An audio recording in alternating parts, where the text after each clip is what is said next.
तो बच्चों, coordination compound के इस नए लेक्चर में आप सभी का हार्दिक स्वागत एवं अभिनंदन है। मैं सूरज सर आप सभी के लिए, आप सभी के बीच में इस कोऑर्डिनेशन कंपाउंड का एक बड़ा ही इंटरेस्टिंग टॉपिक लेकर के आया हूँ, जिस टॉपिक का नाम है बच्चों आइसोमेरिज्म इन कोऑर्डिनेशन कंपाउंड। तो what is the meaning of बच्चों आइसोमेरिज्म इन कोऑर्डिनेशन कंपाउंड?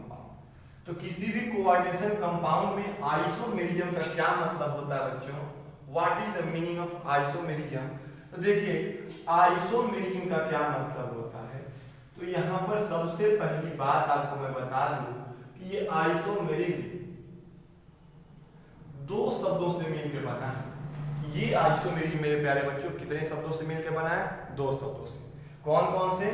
तो इसमें जो पहला शब्द है बच्चों, ये पहला शब्द है आइसो और plus MERS.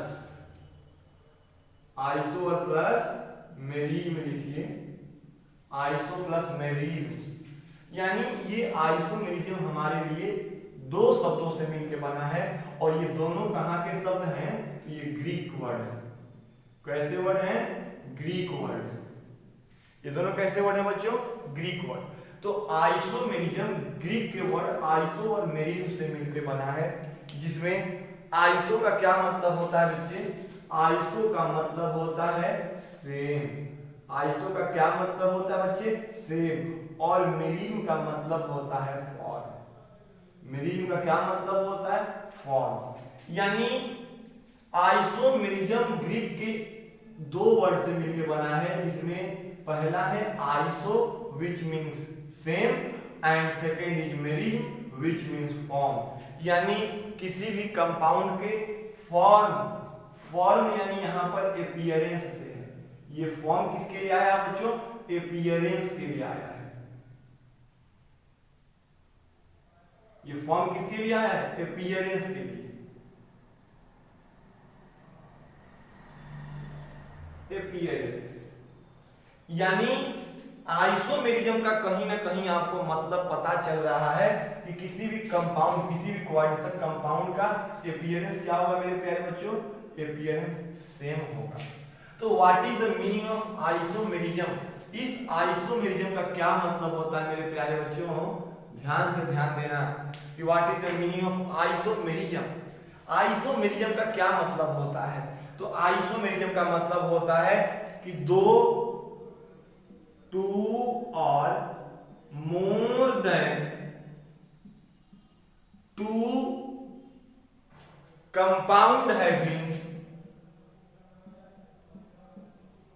two or more than two compounds having same molecular formula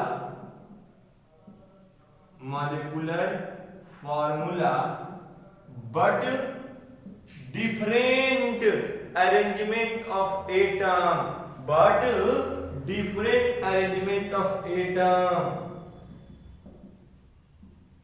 but different arrangement of atom, या इसको कहते हैं स्ट्रक्चर। समझ में आ रही बात हमारी? यानी आइसोमेरिज्म मेरे प्यारे बच्चों ये कहां से निकल के आया?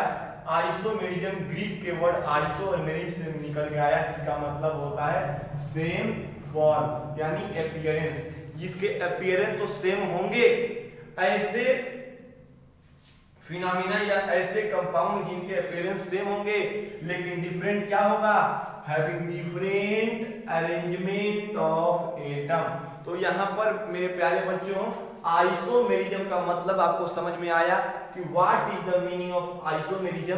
तो यहाँ पर सबसे बड़ी बात आपको समझ में आई कि आइसोमेरिज्म का मतलब होता है कि दो या दो से अधिक कंपाउंड जिनके पास मॉलिक्यूलर फॉर्मूला तो सेम होते हैं। मॉलिक्यूलर फॉर्मूला सेम होने का मतलब कि उनके अपीयरेंस तो सेम होंगे, देखने में एक जैसे लगेंगे। जब मॉलिक्यूलर फॉर्मूला मेरे प्यारे बच्चों सेम हो गया, जब मॉलिक्यूलर फॉर्मूला सेम हो गया तो देखने में भी एक जैसे ही लगेंगे, लेकिन किसमें डिफरेंट होगा? तो अरेंजमेंट अलग अलग होगा। यानी जिन कंपाउंड का मॉलिक्यूलर फॉर्मूला सेम हो लेकिन स्ट्रक्चर डिफरेंट डिफरेंट हो, तो उस तरह के कंपाउंड को आइसोमर्स और उनके फिनोमिना को आइसोमेरिज्म का फिनोमिना कहते हैं। जैसे इसको एक एग्जांपल पे समझें, सबसे सटीक एग्जांपल मैं आपको दे रहा हूं, जो आप जिस एग्जांपल को देने के बाद इस आइसोमेरिज्म से जुड़े हुए सभी तथ्य आपके बच्चों क्लियर हो जाएंगे। वो क्या है एग्जांपल? जैसे देखें कि लोग भगवान को कितने रूप में पूजते हैं। कोई ईश्वर कहता है, कोई उसी भगवान को अल्लाह कहता है, कोई उसी भगवान को गॉड कहता है, कोई उसी भगवान को वाहेगुरु कहता है।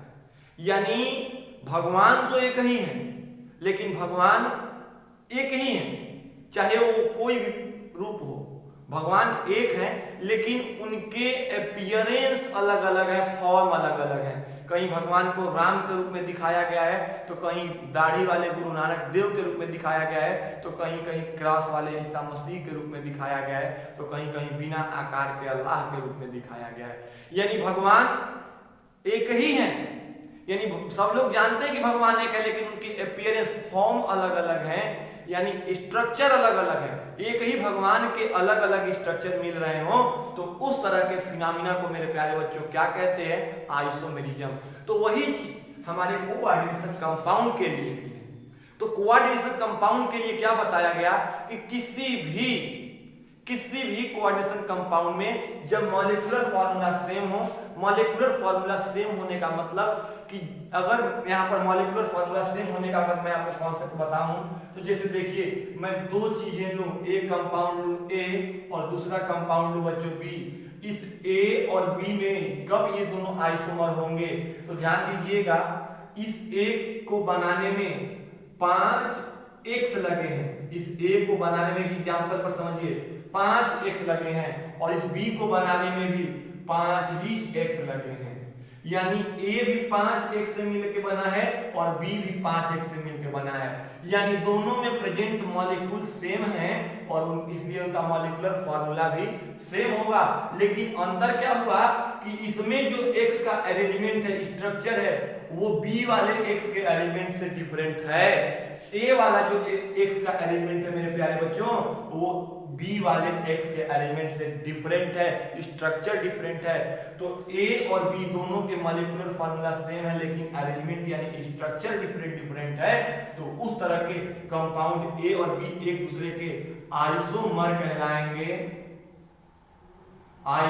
कहलाएंगे और इनके द्वारा दिखाई गई प्रॉपर्टी आइसोमेरिज्म कहलाती है। ये आपको क्लियर हो रहा है कि आइसोमेरिज्म क्या होते हैं? What is the meaning of isomerism? तो आइसोमेरिज्म का मतलब होता है कि किसी भी कंपाउंड के मॉलिक्यूलर फार्मूला सेम हो लेकिन अरेंजमेंट डिफरेंट हो। अरेंजमेंट डिफरेंट हो, उसमें एटम के अरेंजमेंट डिफरेंट हो, तो उस तरह के प्रॉपर्टी को हम लोग कहते हैं आइसोमेरिज्म। तो मेरे प्यारे बच्चों अब आगे चलते हैं। देखिए आइसोमेरिज्म दो तरह के होते हैं। पहला होता है स्ट्रक्चरल आइसोमेरिज्म और दूसरा होता है स्टीरियो आइसोमेरिज्म। ये तो स्ट्रक्चर के कारण है, यानी एक ही कंपाउंड का, यानी ऐसे कंपाउंड जिसमें मॉलिक्यूलर फार्मूला सेम हो लेकिन स्ट्रक्चर डिफरेंट प्राप्त हो हमें, ऐसे आइसोमेरिज्म में स्ट्रक्चरल आइसोमेरिज्म की मैं बात कर रहा हूं। तो स्ट्रक्चरल आइसोमेरिज्म मेरे प्यारे बच्चों ऐसा आइसोमेरिज्म है जिसमें मॉलिक्यूलर फार्मूला तो सेम होते हैं लेकिन उसमें कंपाउंड के स्ट्रक्चर अलग अलग मिलते हैं, स्ट्रक्चरल डिफरेंस होता है। तो उस तरह के आइसोमर्स को स्ट्रक्चरल आइसोमर्स कहते हैं। और यहाँ पर स्टीरियो आइसोमेरिज्म का मतलब होता है ओरिएंटेशन डिफरेंस होगा, ओरिएंटेशन डिफरेंट होगा। यानी ऐसे आइसोमेरिज्म जो एटम के डिफरेंट ओरिएंटेशन के कारण ओरिजिनेट हो। मॉलिक्यूलर फार्मूला सेम हो लेकिन ओरिएंटेशन डिफरेंट हो। मॉलिक्यूलर फार्मूला सेम हो बच्चों लेकिन ओरिएंटेशन डिफरेंट हो। इसका क्या मतलब है कि मॉलिक्यूलर फार्मूला सेम हो। ये मैं देखिए इसका स्क्रीनशॉट ले लीजिए, डिफिनीशन का, आइसोमेरिज्म की डिफिनीशन का स्क्रीनशॉट लीजिए, मैं मिटा रहा हूं। चलिए स्क्रीनशॉट ले लिए, चलिए मिटाते हैं। देखिए यहां पर मैंने आपको बताया कि ओरिएंटेशन मेरे प्यारे बच्चों डिफरेंट होगा। तो ओरिएंटेशन डिफरेंट होगा, इसको कैसे समझेंगे कि ओरिएंटेशन डिफरेंट हो रहा है? How can we know that the orientation is different? तो इसके बारे में अभी हम आगे अगले लेक्चर में बात करेंगे, लेकिन पहले इसकी मैं आपको परिचय दे दूं कि ओरिएंटेशन डिफरेंट होने का क्या मतलब है। तो एक छोटा सा एग्जांपल मैं आपको दूं, जैसे ये एक एग्जांपल है CH3Cl का। एक छोटा सा एग्जांपल दे रहा हूं। इस CH3Cl का स्ट्रक्चर बनाओ बच्चों, देखें 1 2 3 कार्बन के साथ 3 हाइड्रोजन और 1 क्लोरीन जुड़ा हुआ है। तो और इसी CH3Cl का दूसरा स्ट्रक्चर भी हम लोग बना सकते हैं, H Cl और H। अब देखिए यहां पर दोनों कंपाउंड के मॉलिक्यूलर फार्मूला तो मेरे प्यारे बच्चों सेम रहा। एक कार्बन इसमें भी है तो एक कार्बन इसमें भी है, 3 हाइड्रोजन इसमें है तो 3 हाइड्रोजन इसमें भी है, एक क्लोरीन इसमें है तो एक क्लोरीन इसमें भी है। लेकिन डिफरेंट किसका है? ओरिएंटेशन का। किसके ओरिएंटेशन का? Cl के क्लोरीन के ओरिएंटेशन का। ओरिएंटेशन का मतलब कि यहाँ पर क्लोरीन ऊपर की ओर लगा है और यहाँ पर क्लोरीन नीचे की ओर ओरिएंटेड है। ओरिएंटेड मतलब वो किस जगह पे है, कहाँ किस ओर लगा है, किस एक्सिस में ओरिएंट है, एक्स एक्सिस में है कि वाई एक्सिस में है कि जेड एक्सिस में, उसका ओरिएंटेशन किधर है, किस डायरेक्शन में है। तो अगर ओरिएंटेशन आपको क्लियर हो रहा है? बोलिए हाँ या ना कमेंट करके बताइए। देखें क्लोरीन यहाँ पर ऊपर की ओर लगा और इसमें क्लोरीन नीचे की ओर लगा, यानी यहाँ पर क्लोरीन का ओरिएंटेशन ऊपर था और यहाँ पर क्लोरीन का ओरिएंटेशन नीचे है। यानी ओरिएंटेशन का मतलब 3 डायमेंशनल अरेंजमेंट। 3 डायमेंशनल अरेंजमेंट का मतलब कि स्पेस में अरेंजमेंट डिफरेंट होगा तो उसका ओरिएंटेशन हम लोग डिफरेंट कहते हैं। तो इसमें आपको ये बात पता चल गई कि मॉलिक्यूलर फार्मूला सेम होगा, लेकिन 3 डायमेंशनली अरेंजमेंट जो होगा, स्पेस में जो अरेंजमेंट होगा वो डिफरेंट होगा। यानी उसमें एटम के ओरिएंटेशन स्पेस में अरेंजमेंट, 3 डायमेंशनल अरेंजमेंट यानी एक्स वाई और जेड एक्सिस में अरेंजमेंट अगर मेरे प्यारे बच्चों अलग अलग होगा तो उसको स्टीरियो आइसोमरिज्म कहेंगे, यानी स्टीरियो आइसोमर्स कहेंगे। तो इस स्टीरियो आइसोमर्स की डिटेल स्टडी मेरे प्यारे बच्चों हम अगले लेक्चर में करेंगे। आइए हम पहले अपने इस स्ट्रक्चरल आइसोमेरिज्म के बारे में समझते हैं कि स्ट्रक्चरल आइसोमेरिज्म क्या होते हैं और ये कितने टाइप के होते हैं। तो स्ट्रक्चरल आइसोमेरिज्म में आपको ये पता चला है स्ट्रक्चरल आइसोमेरिज्म में कि मॉलिक्यूलर फार्मूला सेम होगा लेकिन स्ट्रक्चर डिफरेंट होंगे। या तो स्ट्रक्चर टेट्राहेड्रल होगा या स्क्वायर प्लेनर होगा या ऑक्टाहेड्रल होगा, बल्कि कहने का ये मतलब है कि मॉलिक्यूलर फार्मूला सेम होगा लेकिन स्ट्रक्चर अलग अलग बनेंगे, स्ट्रक्चर डिफरेंट प्राप्त होंगे। तो उस तरह के कोऑर्डिनेशन कंपाउंड को स्ट्रक्चरल आइसोमर्स और उनकी टेंडेंसी को, इस तरह के प्रॉपर्टी को स्ट्रक्चरल आइसोमेरिज्म कहते हैं। आइए इसके बारे में डिटेल स्टडी करते हैं, स्ट्रक्चरल आइसोमेरिज्म की शुरू करते हैं। ध्यान दीजिएगा। हाँ तो बच्चों देखिए अब हमारा है जो आइसोमेरिज्म में पहला पार्ट है वो है स्ट्रक्चरल आइसोमेरिज्म। तो स्ट्रक्चरल आइसोमेरिज्म का क्या मतलब होता है मेरे प्यारे बच्चों? ध्यान दीजिएगा कि स्ट्रक्चरल आइसोमेरिज्म का मतलब होता है, यहाँ पर आइसोमेरिज्म ने क्या कहा कि मॉलिक्यूलर फार्मूला सेम होगा, मॉलिक्यूलर फार्मूला सेम होगा, मॉलिक्यूलर फार्मूला तो सेम होगा लेकिन डिफरेंट क्या होगा? डिफरेंट क्या होगा? स्ट्रक्चर, यानी डिफरेंट स्ट्रक्चर, डिफरेंट स्ट्रक्चर। यानी स्ट्रक्चरल आइसोमेरिज्म का क्या मतलब होता है बच्चों? तो स्ट्रक्चरल आइसोमेरिज्म का मतलब होता है कि compound having same molecular formula but different structural formula is known as structural isomerism. देखिए मैं इसका डिफिनीशन लिखता हूं, स्ट्रक्चरल आइसोमर्स का डिफिनीशन लिखता हूं, ध्यान दीजिएगा। इस हाइपोथेसिस के आधार पर मैं इसका डिफिनीशन देता हूं कि what is the meaning of structural isomerism. तो यहां पर होगा the isomers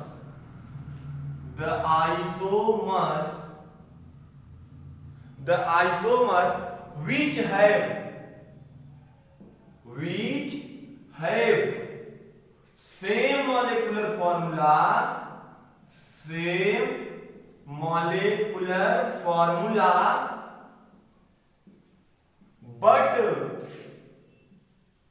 but different structural arrangement, but different structural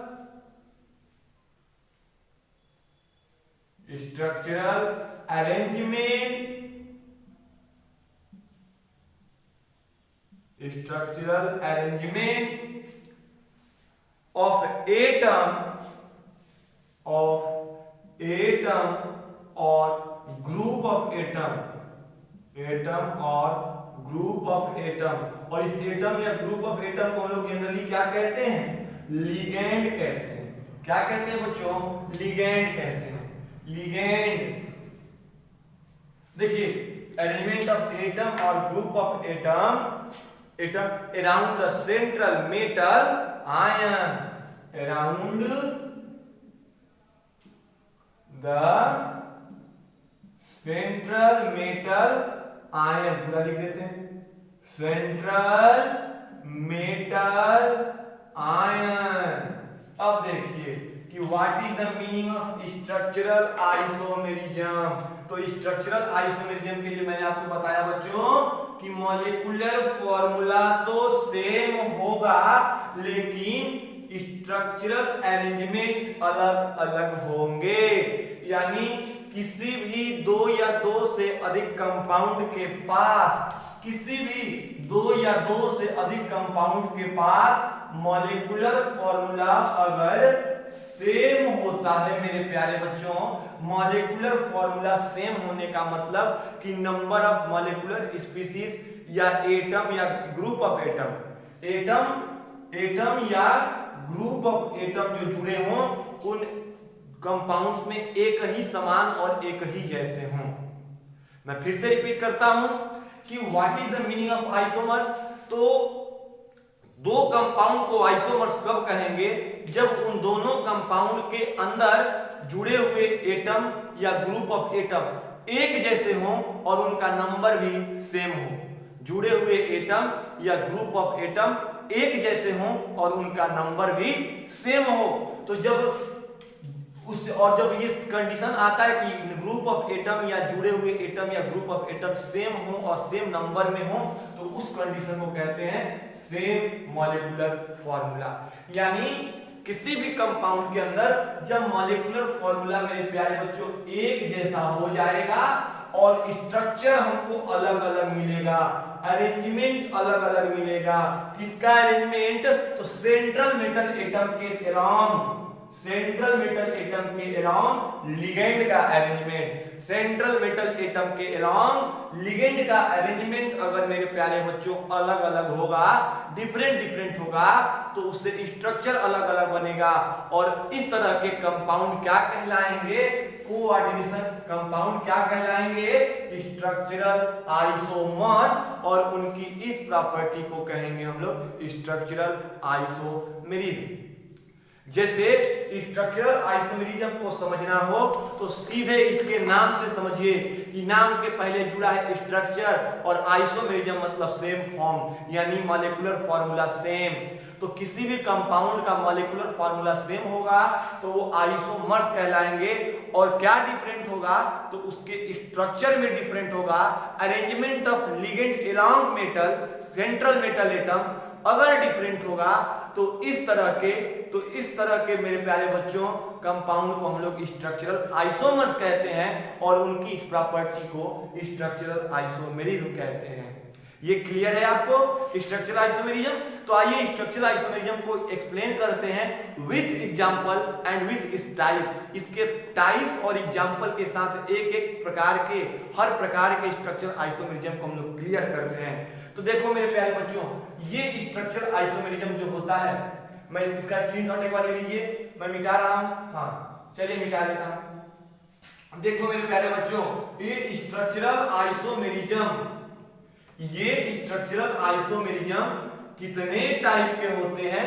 तो ये स्ट्रक्चरल आइसोमेरिज्म जनरली मेरे प्यारे बच्चों 5 प्रकार के होते हैं। कितने प्रकार के होते हैं बच्चों? 5 प्रकार के।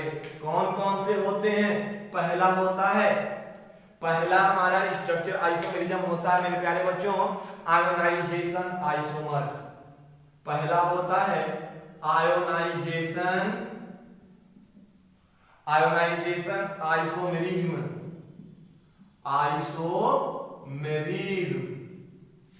दूसरा होता है हाइड्रेटेड या सॉल्वेटेड आइसोमेरिज्म। हाइड्रेटेड या सॉल्वेटेड, हाइड्रेट लिख सकते हैं या डेटेड लिख सकते हैं, या सॉल्वेट आइसोमेरिज्म।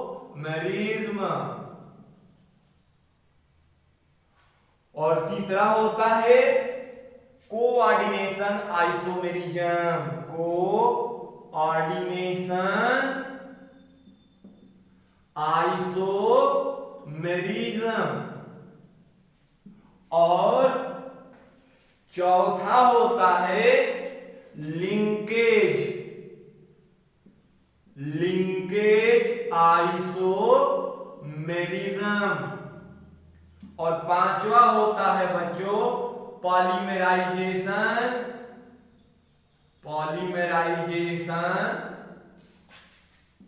आइसोमेरिज्म।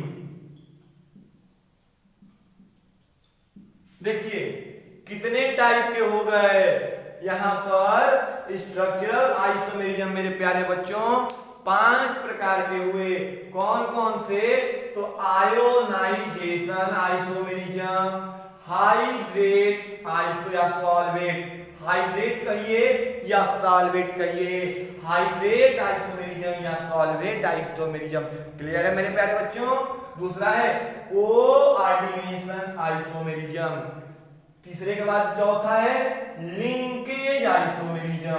और पांचवा है पॉलीमेराइजेशन आइसोमेरिज्म, जिसमें मेरे प्यारे बच्चों आपको केवल इन्हीं 4 लोगों के बारे में पढ़ना है। आपको केवल इन्हीं 4 के बारे में पढ़ना है, इसके बारे में आपको नहीं पढ़ना। Polymerisation isomerism is not in your syllabus, ये आपके सिलेबस में नहीं है, इसलिए आपको इसे नहीं पढ़ना है। केवल मेरे प्यारे बच्चों आपको इन्हीं 4 के बारे में पढ़ना है। कौन कौन से? Ionisation isomerism, hydrate isomerism, coordination isomerism, linkage isomerism, इन्हीं 4 लोगों के बारे में पढ़ना है। तो आइए हम लोग शुरू करते हैं अपने स्ट्रक्चरल आइसोमेरिज्म की कहानी इस आयोनाइजेशन आइसोमेरिज्म से। ये आयोनाइजेशन आइसोमेरिज्म क्या होते हैं, आइए ध्यान देते हैं। देखिए बच्चों, अब हमारा जो स्ट्रक्चरल आइसोमेरिज्म में पहला आइसोमेरिज्म है वो आयोनाइजेशन आइसोमर्स। तो मेरे प्यारे बच्चों आइसोमर्स की जब भी बात की जाएगी मेरे प्यारे बच्चों, तो आइसोमर्स सीधे कहता है कि मॉलिक्यूलर फॉर्मूला क्या होंगे? सेम होंगे। यानी आयोनाइजेशन आइसोमर्स का क्या मतलब हुआ? तो ऐसे कंपाउंड जिनके पास मॉलिक्यूलर फॉर्मूला तो सेम होगा लेकिन gives different ions in solution is known as ionisation isomers. कहने का क्या मतलब है कि किसी भी कंपाउंड को आयोनाइजेशन आइसोमर्स कब कहेंगे? तो किसी भी कंपाउंड को मेरे प्यारे बच्चों आयोनाइजेशन आइसोमर्स कहने के लिए जो जरूरी क्राइटेरिया है वो ये है कि उनके मॉलिक्यूलर फॉर्मूला सेम होने चाहिए, लेकिन जब उन कंपाउंड को हम आयोनाइज करें यानी सॉल्यूशन के अंदर डालें तो वो क्या हो? अपने आयन में टूटें और उन कंपाउंड्स के द्वारा, उन दोनों कंपाउंड्स के द्वारा अलग अलग आयन प्रोड्यूस किए जाएं। तो उस तरह के कंपाउंड को हम लोग आयोनाइजेशन आइसोमर्स और उनके इस प्रोसेस को आयोनाइजेशन आइसोमेरिज्म कहते हैं। देखिए ध्यान देने वाली बात है कि अगर हम यहाँ पर आपको मैंने बताया कि स्ट्रक्चरल आइसोमेरिज्म में सेंट्रल मेटल एटम के साथ जो स्पीसीज जुड़े होते हैं उनका अरेंजमेंट अलग अलग होता है। तो आइए यहाँ पर हम लोग उन सारी बातों से पर्दा हटाएं कि किसे सेंट्रल मेटल कहेंगे और किसे लिगेंड कहेंगे, पहले उसको ध्यान दीजिए। तो यहाँ पर मैंने बताया आयोनाइजेशन आइसोमर्स। तो इस आयोनाइजेशन आइसोमर्स को मैं बच्चों एक एग्जाम्पल देता हूं, ध्यान से समझिएगा। पहला एग्जाम्पल है, जैसे मैंने एक एग्जाम्पल दिया CONH3 SO4 और Br, पहला कंपाउंड आपको दिया। और दूसरा जो मैंने दिया वो आपको दूसरा कंपाउंड मैंने दिया बच्चों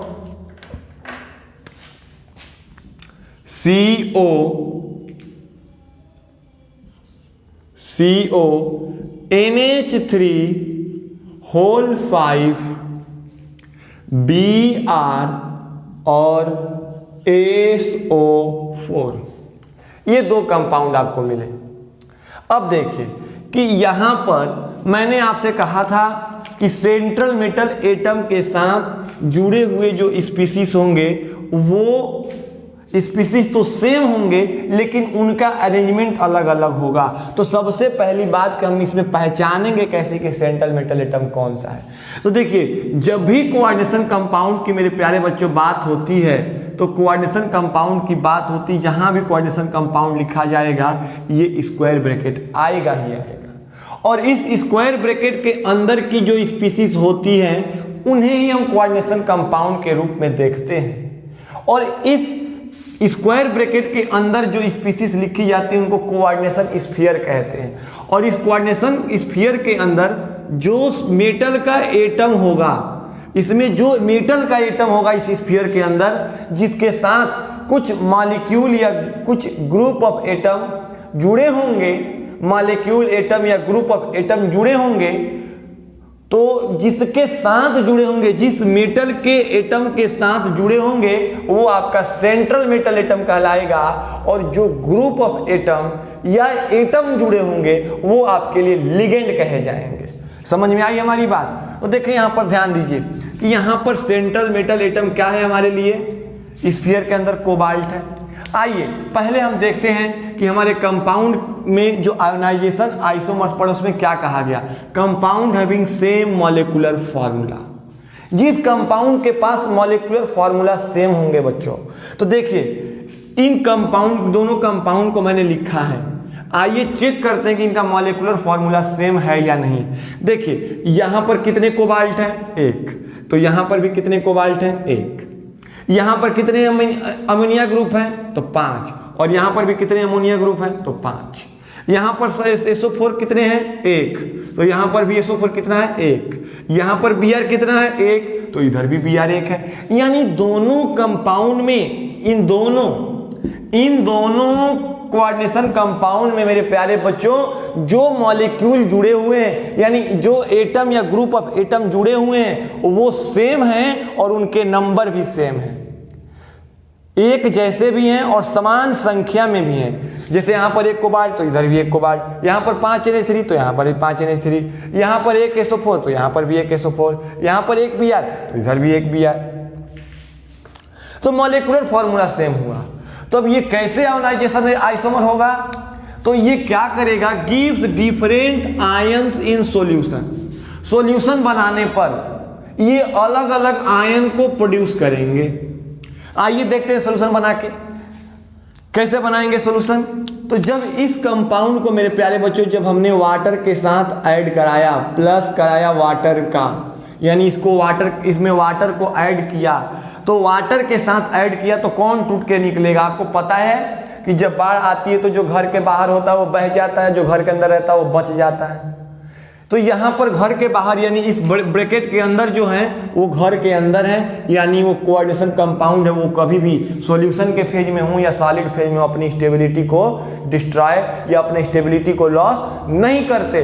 तो यहाँ पर कौन बह के बाहर होगा, तो जो इस स्फीयर के बाहर होगा वही टूट करके आयन के रूप में अलग हो जाएगा। कैसे, तो देखिए यहां पर जब हमने इसको वाटर में डाला तो ये टूटा मेरे प्यारे बच्चों CONH3 का होल 5 SO4 और यहां से Br माइनस अलग हुआ, Br निगेटिव अलग हुआ, तो यहां पर एक पॉजिटिव चार्ज आएगा, ये आयन बना। यहां पर ये दो तरह के आयन बने। और जब इस कंपाउंड को मेरे प्यारे बच्चों हमने वाटर के साथ सॉल्यूशन बनाया, इसमें जब वाटर को ऐड किया प्लस H2O डाला तो ये कैसे टूटेगा? देखिए ये भी 2 आयन में टूटेगा, CONH3 का होल 5 Br और प्लस SO4 2 निगेटिव, और जब SO4 पे 2 निगेटिव है तो यहां पर 2 पॉजिटिव आएगा।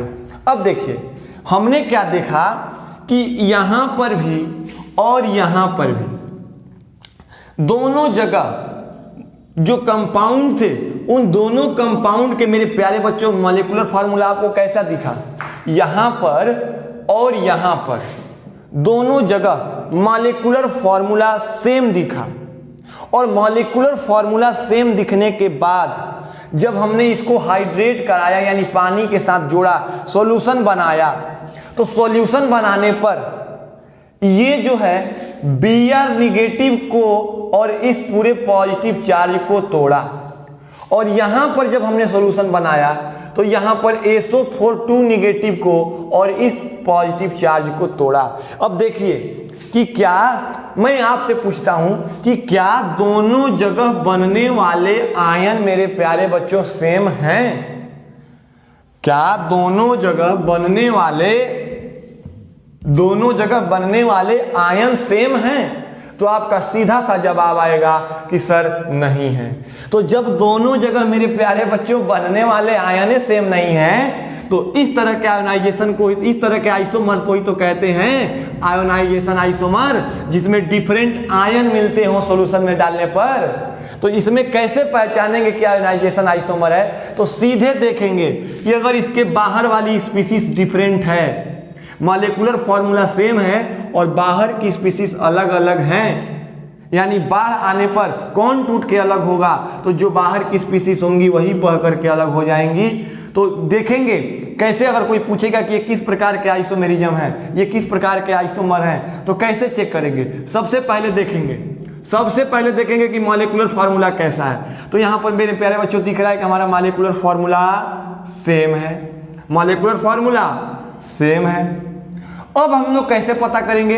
तो देख लेंगे ये चीज कि जब इसको हम लोग वाटर के साथ सॉल्यूशन बनाएंगे तो क्या ये आयन, इससे क्या आयन प्रोड्यूस होगा? तो देखिए सीधे यहाँ पर आयन क्या बनेगा? Br माइनस, और यहाँ पर आयन क्या बनेगा? SO4 2 minus. यानी देख लेंगे कि दोनों जगह काउंटर आयन डिफरेंट हैं, यानी वाटर के साथ जोड़ने पर मेरे प्यारे बच्चों ये अलग अलग आयन प्रोड्यूस करेंगे। तो इस तरह के आइसोमर को हम लोग कहते हैं आयोनाइजेशन आइसोमर्स, और इनके इस प्रॉपर्टी को कहते हैं आयोनाइजेशन आइसोमेरिज्म। यानी आयोनाइजेशन आइसोमेरिज्म में क्या होता है? तो जो कोऑर्डिनेशन स्फीयर के बाहर होते हैं, कोऑर्डिनेशन स्फीयर के बाहर मतलब स्क्वायर ब्रैकेट के बाहर, वो बह करके अलग हो जाते हैं, आयन के रूप में टूट जाते हैं। यानी आयन के रूप में कौन टूटेगा? जो घर के बाहर होगा यानी स्फीयर के बाहर होगा।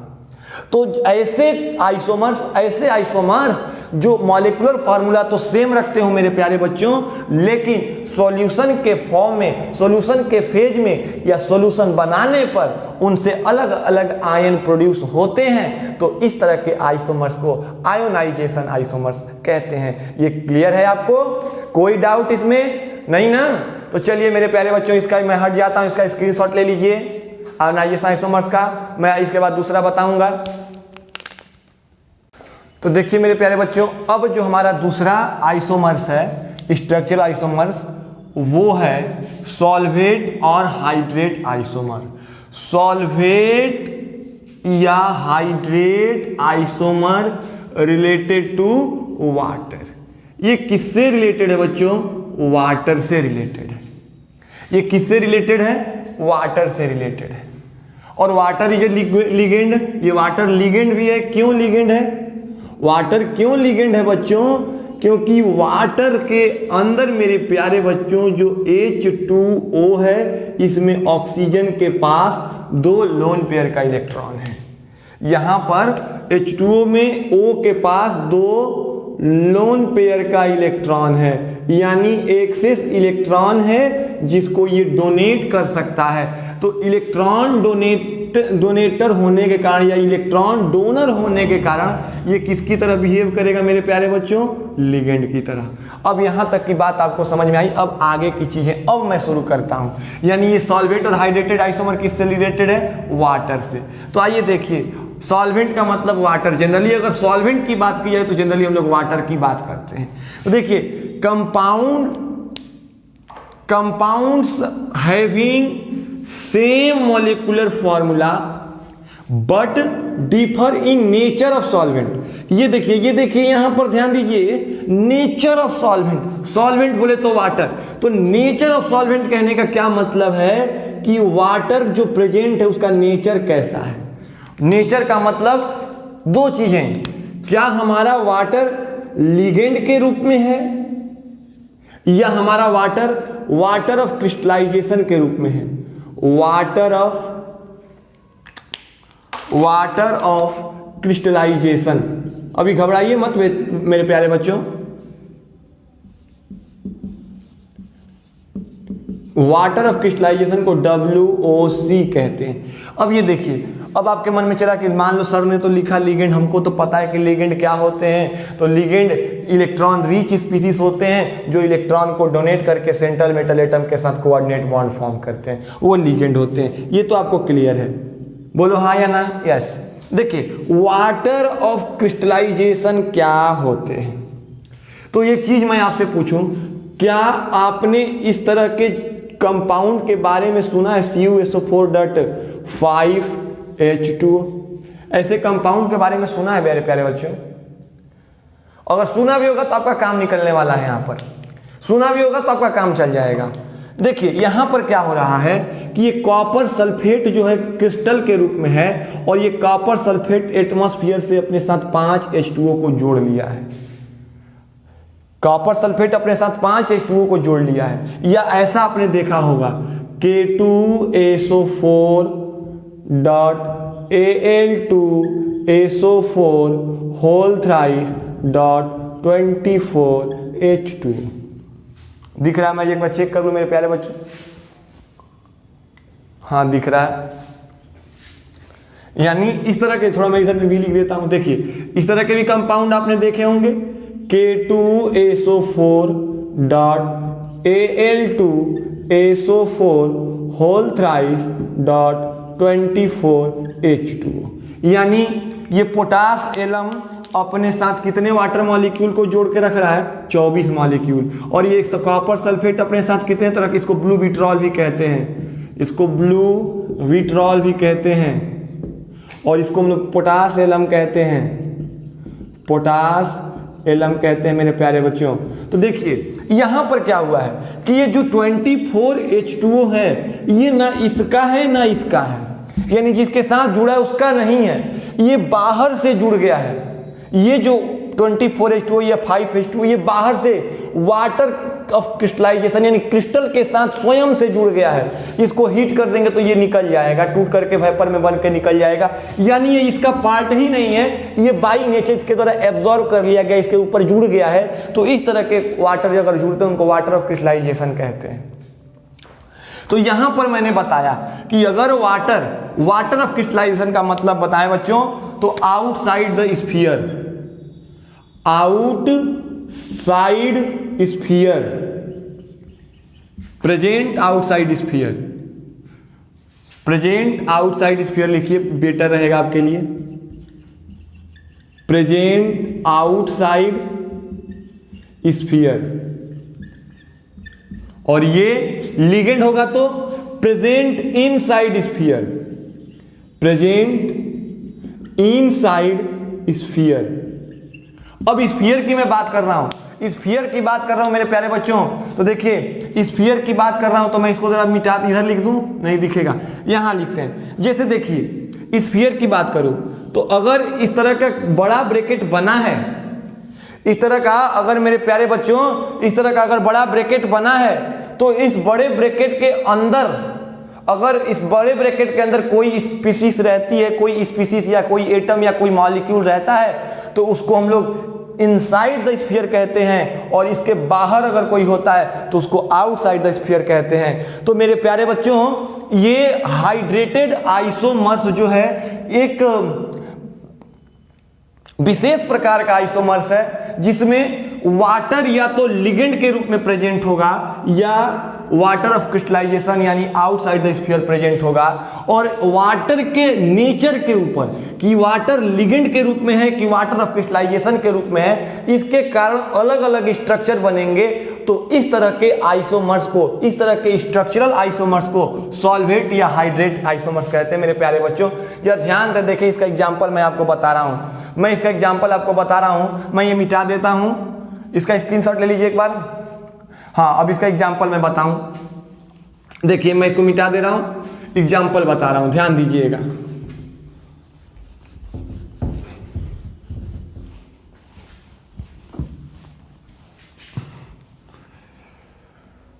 देखिए, अब एग्जाम्पल इसका ध्यान से सुने। एग्जाम्पल पे सब कुछ समझ में आएगा आपको। देखिए, जैसे मैं एक एग्जाम्पल लिख रहा हूं मेरे प्यारे बच्चों आपके लिए। जैसे एक एग्जाम्पल है COCl NH3 होल 5 H2O और Cl। ये एक एग्जाम्पल है। समझ में आ रही बात मेरी? 4 एक 5 4 होगा ना पे। देखिए, COCl NH3 होल 4 H2O और ये Cl2, ये एक एग्जाम्पल हमारे लिए है। और दूसरा एग्जाम्पल मैं आपको दूं तो दूसरा एग्जाम्पल है मेरे लिए बच्चों COCl2 NH4। दूसरा एग्जाम्पल है COCl2 NH3 का होल 4 NH3 का होल 4 NH, और उसके बाद Cl.H2O Cl.H2O। ये समझ में आ रही बात हमारी? अब देखिए यहां पर क्या है। यहां पर मेरे प्यारे बच्चों, अब देखिए कि मैंने क्या बताया, compound having same molecular formula. तो ये देखिए, इन दोनों कंपाउंड के पास मॉलिक्यूलर फार्मूला क्या सेम है? क्या इन दोनों कंपाउंड के पास मॉलिक्यूलर फार्मूला सेम है? आइए चेक करते हैं। कितने कोबाल्ट हैं? एक कोबाल्ट इधर है तो एक कोबाल्ट इधर है। एक क्लोरीन और दो और एक 3 क्लोरीन इधर है तो 2 और एक 3 क्लोरीन इधर भी है। 4 NH3 इधर है तो 4 NH3 इधर भी है। एक H2O इधर है तो एक H2O इधर भी है। लेकिन अंतर क्या है? अब यहां पर मेरे प्यारे बच्चों अंतर है कि यहां पर जो H2O है, इसका नेचर मैंने आपको बताया था किसके नेचर में प्रेजेंट है? लिगेंड के रूप में प्रेजेंट है। क्यों लिगेंड के रूप में प्रेजेंट है? क्योंकि स्फीयर के अंदर, इस स्क्वायर ब्रैकेट के अंदर है मेरे प्यारे बच्चों। और जब स्क्वायर ब्रैकेट के अंदर है तो यहां पर लिगेंड के रूप में है, और यहां पर स्फीयर से बाहर है तो यहां पर वाटर ऑफ क्रिस्टलाइजेशन के रूप में है। वाटर ऑफ क्रिस्टलाइजेशन के रूप में है। वाटर ऑफ क्रिस्टलाइजेशन के रूप में है। कहने का क्या मतलब है? इस वाटर ऑफ क्रिस्टलाइजेशन का क्या मतलब है? कोई कमेंट करके तो बताओ मेरे प्यारे बच्चों। वाटर ऑफ क्रिस्टलाइजेशन का क्या मतलब है? यानी ये स्वेच्छा से इस मॉलिक्यूल के साथ फ्री मॉलिक्यूल के रूप में, वाटर ऑफ क्रिस्टलाइजेशन का मतलब कि फ्री मॉलिक्यूल के रूप में प्रेजेंट है। फ्री मॉलिक्यूल्स मतलब इसका ये है ही नहीं, इस पूरे कोऑर्डिनेशन कंपाउंड का ये पार्ट है ही नहीं, बस इसके साथ जुड़ गया है। अब यहां पर जब हम मेरे प्यारे बच्चों इसको हिट करेंगे, जब हम लोग इस पहले वाले कोऑर्डिनेशन कंपाउंड को हिट करेंगे तो यहां पर वाटर ज्यों का त्यों बना रहेगा। लेकिन जब यहां पर हिट करेंगे तो वाटर वेपर के रूप में निकल जाएगा। यहां से वाटर वेपर के रूप में निकल जाएगा।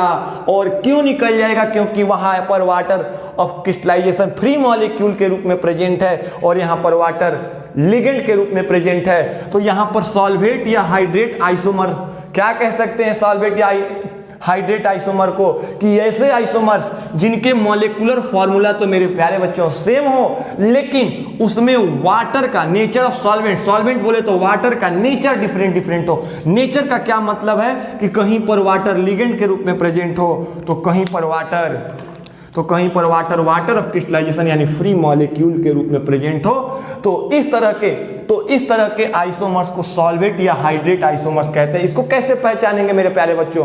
तो सीधे कंपाउंड को देख के इसको पहचान सकते हैं। कैसे पहचानेंगे? तो देख लेंगे कंपाउंड को सीधे तौर पर कि अगर दो कंपाउंड दिया है और दोनों कंपाउंड को देख के हमको बताना है कि ये सॉल्वेट या हाइड्रेट आइसोमर है कि नहीं है, तो कैसे बताएंगे? देख लेंगे।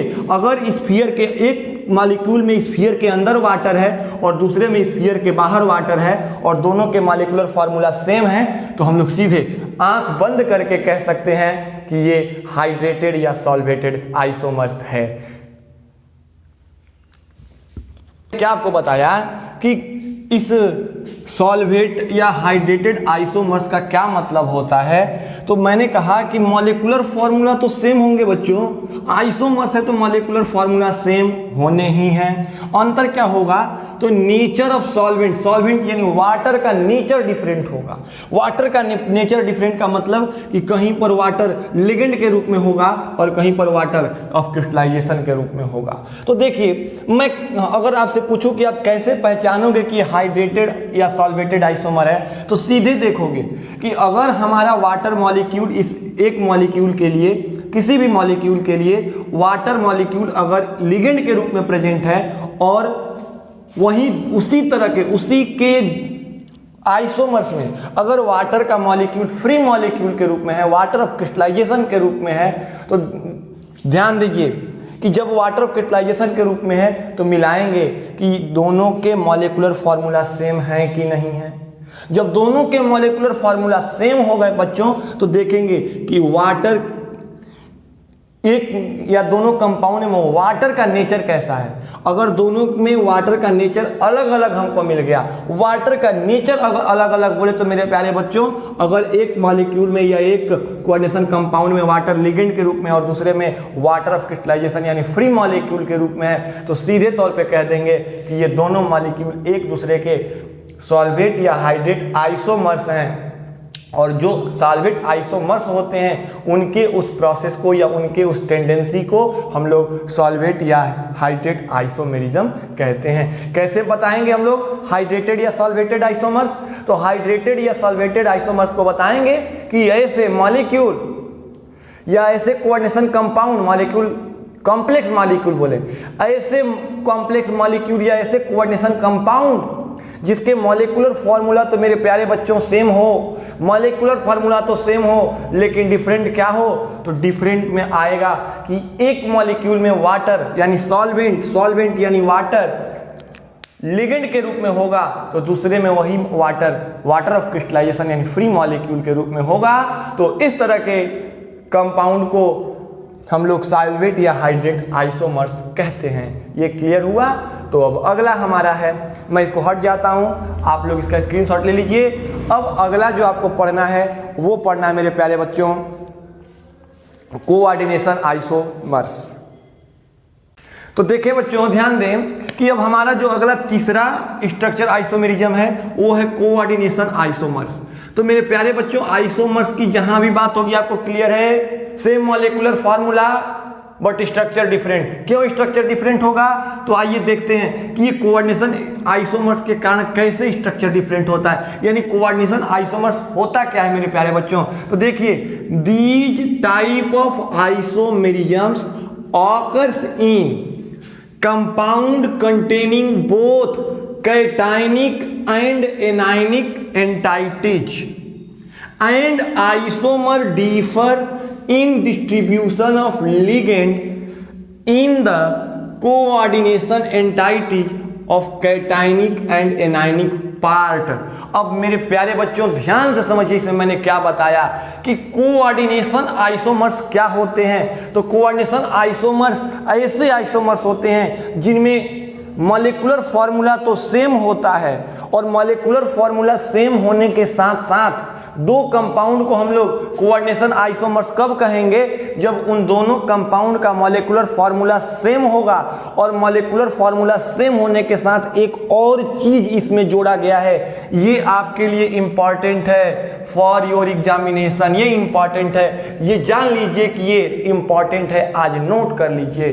तो ये कोऑर्डिनेशन आइसोमर्स क्या होते हैं, तो कोऑर्डिनेशन आइसोमर्स में बताया गया कि मॉलिक्यूलर फॉर्मूला दो कंपाउंड के सेम होंगे, मॉलिक्यूलर फॉर्मूला सेम होने के साथ क्या कंटेन करेगा, cationic and anionic entities. Entities का मतलब होता है मेरे प्यारे बच्चों कॉम्प्लेक्स, कॉम्प्लेक्स, और यहां पर कॉम्प्लेक्स की बात की जा रही है, यानी कोऑर्डिनेशन कंपाउंड की बात की जा रही है, कोऑर्डिनेशन कंपाउंड की बात की जा रही है मेरे प्यारे बच्चों। तो यहां पर क्या कहा गया कि ऐसे आइसोमेरिज्म जिसमें cationic and anionic, cationic and anionic दोनों पार्ट, कैटायनिक और एनायनिक दोनों पार्ट ही एक कॉम्प्लेक्स होंगे, जो इसमें कैटायनिक और एनायनिक पार्ट दोनों ही कॉम्प्लेक्स होंगे। कॉम्प्लेक्स मतलब एक कोऑर्डिनेशन कंपाउंड होंगे, कोई इसमें इस तरह के कोऑर्डिनेशन कंपाउंड में कोई काउंटर आयन नहीं होता है। पॉजिटिव पार्ट भी एक आपके लिए जो होगा कोऑर्डिनेशन कंपाउंड होगा, और निगेटिव पार्ट भी एक कोऑर्डिनेशन, निगेटिव पार्ट भी एक कोऑर्डिनेशन कंपाउंड ही होगा मेरे प्यारे बच्चों। तो देखिए कि यहां पर पॉजिटिव पार्ट कौन है, ये आपका तो CN है, तो ये निगेटिव पार्ट, ये पॉजिटिव पार्ट। तो ध्यान दीजिए कि कैसे हम पता करेंगे कि हमारे लिए कोऑर्डिनेशन आइसोमर्स हैं। तो कोऑर्डिनेशन आइसोमर्स में बताया गया कि मॉलिक्यूलर फॉर्मूला सेम होंगे और दोनों पॉजिटिव और निगेटिव दोनों पार्ट जो होंगे उस कोऑर्डिनेशन कंपाउंड के पॉजिटिव और निगेटिव दोनों पार्ट होंगे वो एक कॉम्प्लेक्स कंपाउंड होंगे, एक कोऑर्डिनेशन एंटाइटीज होंगे, और एक क्या होंगे, कोऑर्डिनेशन एंटाइटीज होंगे।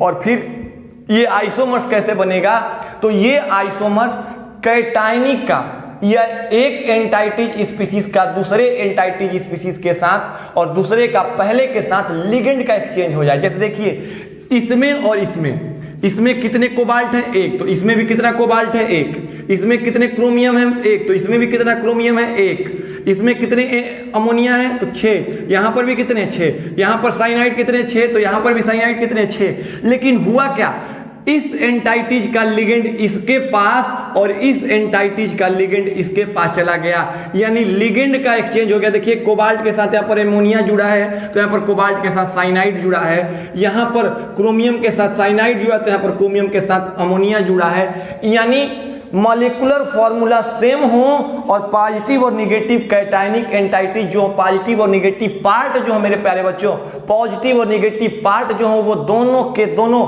मेरे प्यारे बच्चों, वो दोनों के दोनों ही क्या हो, कॉम्प्लेक्स हो, कोऑर्डिनेशन कंपाउंड। देखिए एक कोऑर्डिनेशन, इसको मैं बंद कर दूं तो एक कोऑर्डिनेशन, ये भी एक कोऑर्डिनेशन कंपाउंड है, और इसको अगर ढक दूं तो ये भी एक कोऑर्डिनेशन कंपाउंड है। यानी पॉजिटिव और निगेटिव दोनों पार्ट कोऑर्डिनेशन कंपाउंड होंगे। और क्या होगा कि एक कॉम्प्लेक्स का, एक एंटाइटीज का लिगेंड दूसरे के साथ और दूसरे एंटाइटीज का लिगेंड पहले के बीच में एक्सचेंज हो जाएगा। जैसे देखिए इसका लिगेंड इसके साथ और इसका लिगेंड इसके साथ एक्सचेंज हो जाए, और जो इस एक्सचेंज के कारण स्ट्रक्चर भी डिफरेंट आने लगेंगे, और जब डिफरेंट स्ट्रक्चर आएगा तो आइसोमेरिज्म उत्पन्न होगा, और ऐसे ही आइसोमेरिज्म को कहते हैं कोऑर्डिनेशन आइसोमेरिज्म। जैसे देखिए यहाँ पर कॉपर के साथ अमोनिया जुड़ा है और यहाँ पर कॉपर के साथ क्लोरीन जुड़ गया, यहाँ पर प्लेटिनम के साथ क्लोरीन जुड़ा, यहाँ पर प्लेटिनम के साथ अमोनिया जुड़ गया। यानी इन दोनों के मॉलिक्यूलर फार्मूला सेम थे, और पॉजिटिव और निगेटिव दोनों पार्ट, पॉजिटिव और निगेटिव दोनों पार्ट मेरे प्यारे बच्चों, दोनों पार्ट ये एंटाइटी यानी कोऑर्डिनेशन कॉम्प्लेक्स हैं, दोनों पार्ट कोऑर्डिनेशन कॉम्प्लेक्स हैं, और दोनों पार्ट कोऑर्डिनेशन कॉम्प्लेक्स होने के कारण इन दोनों में लिगेंड का एक्सचेंज हो गया। पहले वाले का लिगेंड दूसरे वाले ने ले लिया, दूसरे वाले का पहले वाले ने ले लिया, यानी कैटायनिक का एनायनिक ने और एनायनिक का कैटायनिक ने ले लिया मेरे प्यारे बच्चों। यानी दोनों के बीच लिगेंड का एक्सचेंज हुआ, और लिगेंड के एक्सचेंज के कारण अलग अलग स्ट्रक्चर प्राप्त हुए, और स्ट्रक्चर चेंज हुआ तो आइसोमेरिज्म उत्पन्न हुआ, और आइसोमेरिज्म उत्पन्न हुआ कौन सा? तो कोऑर्डिनेशन आइसोमेरिज्म। तो अब आपसे अगर कोई पूछे कि कोऑर्डिनेशन आइसोमेरिज्म क्या होते हैं, तो मेरे प्यारे बच्चों आप बता लोगे ना कि कोऑर्डिनेशन आइसोमेरिज्म क्या होते हैं? तो आपको सीधे बताना होगा कि ऐसे आइसोमेरिज्म, ऐसे दो कंपाउंड जिनके मॉलिक्यूलर फार्मूला सेम हो और उसमें जो पॉजिटिव और नेगेटिव पार्ट हो वो दोनों एक कोऑर्डिनेशन कॉम्प्लेक्स, एक कोऑर्डिनेशन एंटाइटीज हो, और उन दोनों के बीच लिगेंड का एक्सचेंज हो। तो लिगेंड का एक्सचेंज होगा तो स्ट्रक्चर चेंज होगा, अलग अलग स्ट्रक्चर आएंगे, और अलग अलग स्ट्रक्चर आएंगे और मॉलिक्यूलर फार्मूला सेम है तो स्ट्रक्चरल आइसोमेरिज्म। और स्ट्रक्चरल में कौन सा आइसोमेरिज्म होगा? तो होगा कोऑर्डिनेशन आइसोमेरिज्म। ये क्लियर है आपको? कोई डाउट इसमें नहीं ना? तो चलिए अब आज का अंतिम यानी स्ट्रक्चरल आइसोमेरिज्म का अंतिम आइसोमर्स पढ़ते हैं, लिंकेज आइसोमर्स। ध्यान दीजिए। तो देखिए बच्चों, अब हमारा जो अंतिम है चौथा स्ट्रक्चरल आइसोमेरिज्म है वो है लिंकेज आइसोमेरिज्म्स या लिंकेज आइसोमर्स। तो इस लिंकेज आइसोमर्स की खोज सबसे पहले किसके द्वारा की गई थी? तो लिंकेज आइसोमर्स की खोज मेरे प्यारे बच्चों सबसे पहले हमारे लिए जो लिंकेज आइसोमर्स खोजने वाले जो सबसे पहले साइंटिस्ट थे, नाम था जॉर्गेनसन। क्या नाम था? जॉर्गेनसन। इनका क्या नाम था मेरे प्यारे बच्चों? जॉर्गेनसन। और ये जॉर्गेनसन ने क्या बताया कि the compound which have same molecular formula. बात सही है भाई, आइसोमर्स आया तो मॉलिक्यूलर फॉर्मूला सेम होना ही होना है। जब आइसोमर्स की बात आई तो मॉलिक्यूलर फॉर्मूला मेरे प्यारे बच्चों सेम आएगा ही आएगा, लेकिन but differ in mode of attachment, mode of attachment of a ligand to the metal atom.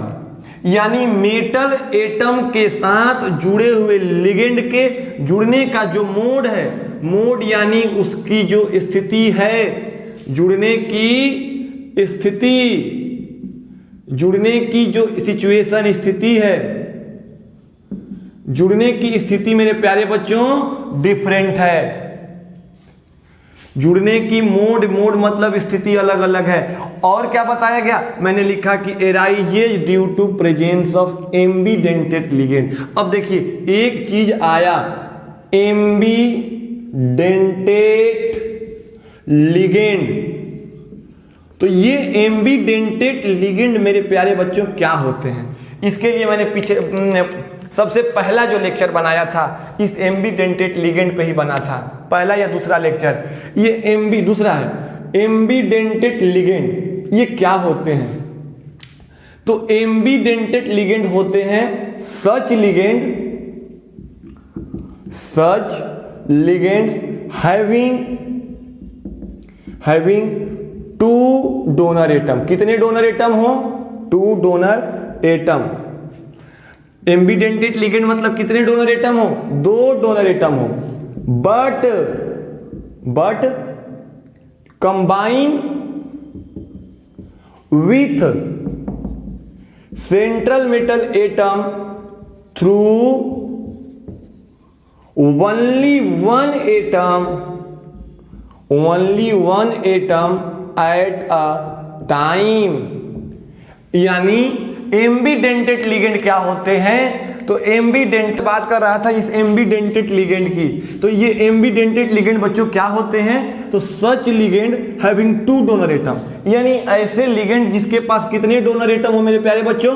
2 donor atom हो, लेकिन एक बार में ये डोनर एटम, यानी एक बार में ये एक ही डोनर एटम के थ्रू हमारे सेंट्रल मेटल एटम से जुड़ता हो। जैसे देखिए इस मार्कर की मैं अगर बात करूं तो ये हमारा बच्चों मार्कर इस ढक्कन के साथ, इस कैप के साथ 2 तरफ से जुड़ सकता है, या तो आगे की ओर से जुड़ सकता है या तो पीछे की ओर से जुड़ सकता है। इसके जुड़ने के 2 टेंडेंसीज हैं।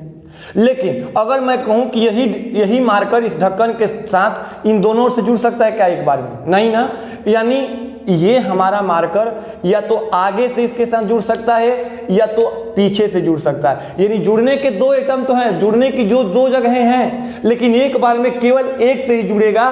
तो ऐसे लिगेंड को हम लोग कहते हैं एम्बीडेंटेड लिगेंड। जैसे एम्बीडेंटेड लिगेंड का मेरे प्यारे बच्चों बड़ा ही प्यारा सा एग्जाम्पल है, इस एम्बीडेंटेड लिगेंड का बड़ा ही प्यारा सा एग्जाम्पल है NO2। NO2, ये NO2 बड़ा ही प्यारा सा एग्जाम्पल है। अगर NO2 में नाइट्रोजन के थ्रू जुड़ता है, इस नाइट्रोजन के थ्रू, तो इसको कहेंगे नाइट्रीटो एन। और अगर इसी NO2 में अगर ये NO2 ligand, nitro ligand oxygen के थ्रू सेंट्रल मेटल एटम से जुड़ता है, ONO के थ्रू जुड़ता है, किसके थ्रू जुड़ता है, ONO नेगेटिव, तो यहां पर होगा नाइट्रीटो O। इस पे मैंने डिटेल लेक्चर आपको बता दिया है। तो देखिए ये जो NO2 है एक एम्बीडेंटेड लिगेंड है, जो एक बार में इसके पास दो डोनर एटम, एक नाइट्रोजन डोनर एटम है और एक ऑक्सीजन डोनर एटम है। लेकिन जब ये नाइट्रोजन सेंट्रल मेटल एटम के साथ बॉन्ड बनाएगा, जब ये नाइट्रीटो सेंट्रल मेटल एटम के साथ बॉन्ड बनाएगा, तो एक बार में या तो नाइट्रोजन के साथ बनाएगा या एक बार में ऑक्सीजन के थ्रू बनाएगा। ये नाइट्रोजन के थ्रू बनाएगा या ऑक्सीजन के थ्रू, दो डोनर एटम है लेकिन एक बार में बॉन्ड किसी एक ही डोनर एटम के साथ बॉन्ड का फॉर्मेशन कर रहा है बच्चों। तो इस तरह के लिगेंड को एम्बीडेंटेड लिगेंड कहते हैं। और इस एम्बीडेंटेड लिगेंड के कारण ही लिंकेज आइसोमर्स को जॉर्गेनसन साहब ने इस लिंकेज आइसोमर्स को एम्बीडेंटेड लिगेंड के आधार पर ही खोजा था। जैसे इसका एक एग्जांपल मैं आपको दूं, इसका एग्जांपल आपको देने से पहले मैं बताऊं कि इसको मैंने आपको समझाया लिंकेज आइसोमर कि जो लिगेंड होंगे उनके लिंकेज का मोड अलग अलग होगा। यानी एम्बीडेंटेड लिगेंड में ऐसे लिगेंड जिसमें दो डोनर एटम हो तो जुड़ने का मोड अलग अलग होने का क्या मतलब कि एम्बीडेंटेड लिगेंड में कभी पहले वाले एटम के थ्रू जुड़ेगा तो कभी दूसरे वाले के थ्रू। आइए एग्जांपल पे समझते हैं कैसे। इसको मैं मिटा रहा हूं तो थोड़ा स्क्रीनशॉट ले लीजिए। हाँ तो अब मिटा रहा हूं मैं, देखिए ध्यान दीजिए, ये मैं मिटा रहा हूं, ध्यान दीजिए। इसका एग्जाम्पल मैं आपको समझाऊं, देखिए जैसे इसका एग्जाम्पल है मेरे प्यारे बच्चों, सबसे प्यारा सा एग्जाम्पल इसका देखिए। एग्जाम्पल इसका क्या है, ध्यान से समझेंगे। CONH3 whole 5, CONH3 whole 5, CONH3 NO2 और NO2 और Cl2, एक ये है और दूसरा एग्जाम्पल है मेरे प्यारे बच्चों CONH3 का होल 5, ONO और Cl2। अब देखिए इस लिंकेज आइसोमर्स ने क्या कहा कि मॉलिक्यूलर फॉर्मूला सेम होंगे, मॉलिक्यूलर फॉर्मूला सेम होंगे। तो आइए मैं दिखाऊं आपको कि मॉलिक्यूलर फॉर्मूला कैसे सेम है। तो देखिए यहां पर एक कोबाल्ट तो यहां पर भी एक कोबाल्ट, 5 NH3 तो 5 NH3, एक NO2 तो एक NO2, दो Cl तो 2 Cl, यानी मॉलिक्यूलर फॉर्मूला सेम है। लेकिन अंतर कहां है, but differ in mode of attachment of ligand, यानी जो लिगेंड अटैच है सेंट्रल मेटल एटम के साथ, तो यहां पर सेंट्रल मेटल एटम के साथ ये लिगेंड नाइट्रोजन के थ्रू अटैच है और यहां पर यही लिगेंड सेंट्रल मेटल एटम के साथ ऑक्सीजन के थ्रू अटैच है। यानी मोड ऑफ अटैचमेंट अलग अलग हुआ तो स्ट्रक्चर भी अलग अलग बनेगा मेरे प्यारे बच्चों। और इस तरह के ये दोनों क्या हैं, लिंकेज आइसोमर हैं, लिंकेज आइसोमर्स। और इस तरह के कंपाउंड जिसमें मॉलिक्यूलर फॉर्मूला सेम हो लेकिन लिगेंड के अटैचमेंट मेरे प्यारे बच्चों अलग अलग हो, किसके साथ, सेंट्रल मेटल एटम के साथ। तो इस तरह के कॉम्प्लेक्स को या इस तरह के कंपाउंड को लिंकेज आइसोमर्स और इनकी इस टेंडेंसी को लिंकेज आइसोमेरिज्म कहते हैं। तो इस तरह से आपको स्ट्रक्चरल आइसोमेरिज्म के चारों आइसोमर्स पूर्ण रूप से पता चल गए। कौन कौन से, आयोनाइजेशन आइसोमर्स, यानी मॉलिक्यूलर फार्मूला सेम होगा लेकिन उसको पानी में डालेंगे यानी बाढ़ लाएंगे तो अलग अलग आयन प्रोड्यूस करेगा, यानी मॉलिक्यूलर फार्मूला सेम लेकिन सॉल्यूशन के फेज में अलग अलग आयन प्रोड्यूस करेगा तो आयोनाइजेशन आइसोमर्स। दूसरा बताया मैंने हाइड्रेट आइसोमर्स, तो मॉलिक्यूलर फार्मूला सेम लेकिन जो उसमें H2O सॉल्वेंट मॉलिक्यूल वाटर, अगर किसी एक ऐसे मॉलिक्यूल जिसमें दोनों में वाटर प्रेजेंट हो यानी दोनों का मॉलिक्यूलर फार्मूला सेम हो लेकिन एक में वही वाटर लिगेंड के रूप में प्रेजेंट हो जबकि दूसरे में वाटर ऑफ क्रिस्टलाइजेशन यानी फ्री मॉलिक्यूल के रूप में प्रेजेंट हो तो हाइड्रेट या सॉल्वेट आइसोमेरिज्म, और तीसरा मैंने बताया कोऑर्डिनेशन आइसोमेरिज्म, यानी दो तरह के उसमें एंटाइटीज हो, पॉजिटिव और नेगेटिव चार्ज एंटाइटीज हो, और दोनों ही कॉम्प्लेक्स कंपाउंड हो या दोनों ही कोऑर्डिनेशन कॉम्प्लेक्स हो, और उसमें लिगेंड की अदला बदली हो, एक की दूसरे में दूसरे की पहले में, यानी लिगेंड की अदला बदली के कारण स्ट्रक्चर डिफरेंट आए तो उसको कोऑर्डिनेशन आइसोमर्स, और अंतिम आपको मैंने बताया linkage isomers, molecular formula same लेकिन मोड ऑफ अटैचमेंट अलग अलग होंगे ड्यू टू एम्बीडेंटेड लिगेंड। तो इस तरीके से आपका स्ट्रक्चरल आइसोमेरिज्म मेरे प्यारे बच्चों समाप्त हुआ। तो आज के लेक्चर के लिए इतना ही रहने देते हैं, अब आपसे विदा लेते हैं, तब तक के लिए जय हिंद, जय Bharat, bye bye, see you. हंसते रहिए, मुस्कुराते रहिए, पढ़ते रहिए chemistry with Suraj sir. Let's enjoy.